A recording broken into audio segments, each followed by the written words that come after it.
আমরা অনেকে এখানে ইনভেস্ট করেছি, অনেকে আছে এখানে ইনভেস্ট করেনি, অনেকে ফোন করেন আমাদেরকে, অনেকে অফিসে আসেন, অনেকে নানাভাবে খোঁজ খবর নেওয়ার চেষ্টা করেন। তাদের উদ্দেশ্যে বলছি, আপনারা একটু নিজের প্রতি নিজে আস্থাবান হন, নিজের সিদ্ধান্ত নিজে নিন। আমরা অনেক এরকম আছি, একটা সিদ্ধান্ত নেওয়ার পর আবার নিজেই মনে মনে ভাবি, একটা সিদ্ধান্ত নিলাম, এটা মনে আমি পারবো না, এটা আমাকে দিয়ে হবে না। আছে না এরকম? আছে। এই জায়গাটা থেকে আমাদের বেরিয়ে আসতে হবে। সিদ্ধান্ত যখন নিয়েছি, সিদ্ধান্তের উপর অটল থাকতে হবে।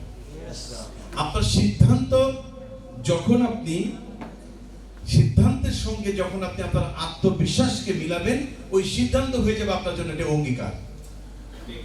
আমরা ইস্তাম্বুল, আমরা যারা আছি, আলহামদুলিল্লাহ, আপনাদেরকে আমরা বলেছিলাম 2026-এর জানুয়ারিতে আমরা আমাদের প্রজেক্টে কাজ শুরু করব। আমরা আল্লাহর কাছে বহুবার ধর্ণা দিয়েছি, আল্লাহ সাহায্য কামনা করেছে, চোখের পানি ফেলেছি, আল্লাহকে বলেছি, আল্লাহ মানুষকে ওয়াদা করেছি, ওয়াদা পূরণ করার যোগ্যতা তো আমাদের নাই, তুমি যদি আমাদের সাহায্য না করো, তুমি আমাদেরকে সাহায্য করো। আল্লাহ সাহায্য করেছেন, আমরা সিদ্ধান্ত নিয়েছি, সিদ্ধান্তটাকে আমাদের অঙ্গীকার মনে করেছি। আলহামদুলিল্লাহ, আমরা 2026-এর জানুয়ারির আগেই আমরা আমাদের কাজ শুরু করেছি। আলহামদুলিল্লাহ।